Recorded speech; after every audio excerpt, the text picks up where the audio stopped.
Warning and disclaimer. The following is only one of many possible ways to symbolically interpret this part of the Book of Ether. I just happen to think it's pretty cool. Please unpackage, consume, and reflect carefully. Side effects may include and are not limited to enlightenment, mind-blowing, prolonged pondering, subscribing to this channel, or watching another episode of Latter-day Divers.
These were incredible times as the spirit of revelation moved powerfully upon the prophet Joseph Smith.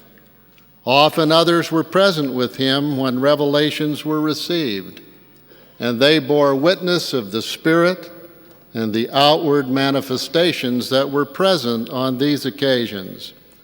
Typically, they spoke of a whiteness or a brightness that surrounded Joseph.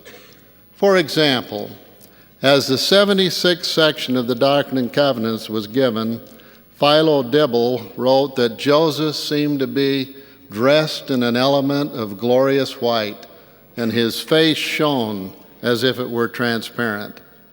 He preached by the Spirit of revelation and taught his counsel by it, and those who were acquainted with him could discover it at once, for at such times there was a peculiar clearness and transparency in his face.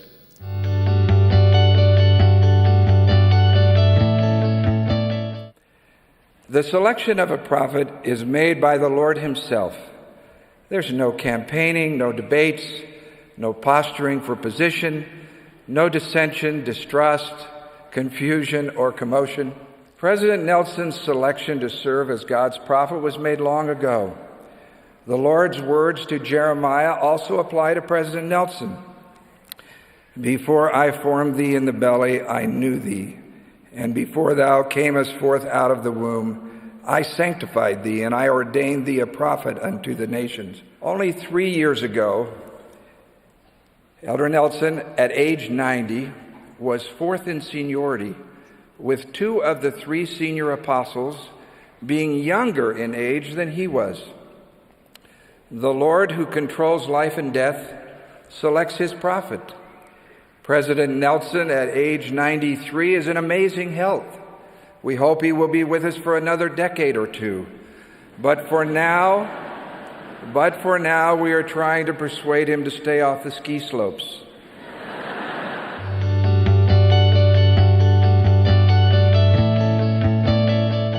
We heed prophetic word even when it may seem unreasonable, inconvenient, and uncomfortable. According to the world's standards, following the prophet may be unpopular, politically incorrect, or socially unacceptable. But following the prophet is always right. For as the heavens are higher than the earth, so are my ways higher than your ways, and my thoughts than your thoughts. Trust in the Lord with all thine heart, and lean not unto thine own understanding. The Lord honors and favors those that will heed prophetic direction.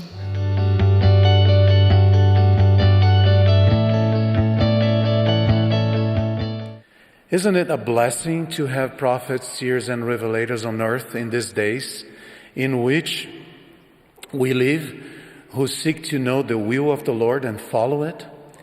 It is comforting to know that we are not alone in the world, despite the challenges we face in life. Having prophets is a sign of God's love for his children, They make known the promises and the true nature of God and of Jesus Christ to their people.